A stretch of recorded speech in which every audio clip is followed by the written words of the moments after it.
Piece of gear that you can possibly invest in whenever you are looking to do music full time is a good computer. I cannot stress this enough, how the most important tool that you are going to use for everything, whether it's making your music, promoting your music, booking your shows, designing your t-shirts, everything is your.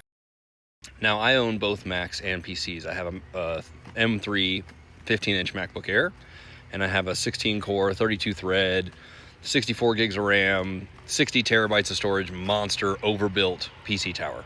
I love both those computers, but the computer I actually couldn't live without is the 15-inch MacBook Air, no question. If I didn't have a great computer and was looking to buy a new computer right now, I would absolutely buy the M4 MacBook Pro with the M4 Pro chip. The base model comes with 24 gigs of RAM and 512 gig hard drive, and I think it's about $2,000, but you can find them for like $1,700, $1,800. If that's outside of your budget, then I would look at any of the M series MacBook Pros, preferably the 14-inch. I wouldn't recommend the 16-inch, to be honest. It's just really big. I mean, yeah, I would get the 14-inch. The difference between the MacBook Pro and the MacBook Air, other than some of the Pros have the Pro chip, is that the MacBook Air does not have a fan. So as the computer starts being taxed, you're using Logic Pro, you're using Ableton, you're editing video, the computer is going to get hot, and the MacBook Air will throttle the speed of the computer because it does not have a fan inside of it. Now, I used to recommend PCs because Macs were honestly not worth it. They used to use Intel processors, so really the difference between a Mac and a PC was the software, right? Mac OS and Logic Pro and the other stuff that you can run on the Mac.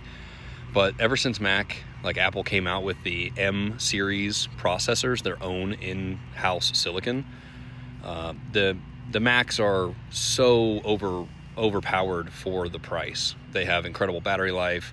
They have better hardware encoders and decoders. So for video editing and for audio processing, they are so much more efficient than their PC counterparts. And sure, you might save like $300 to $400, maybe $500, and get a little more storage on a PC if you're going to get a laptop. But no question, just get a Mac laptop, dude. If you're like looking and you're like, I've never really owned a halfway decent computer, and I'm going to begin my music production journey and really take this thing seriously. If it were me, I'd get an M4 Pro with an M4 MacBook Pro with an M4 Pro chip. Otherwise, get any of the M series MacBook Pros with at least 16 gigs of RAM. But that's what I would do. They're completely life-changing. Again, I have the Air, but I take that on tour, and then I use my monster overbuilt PC for production at home. But eventually I'm just going to get a Mac Studio for home and the Air for touring.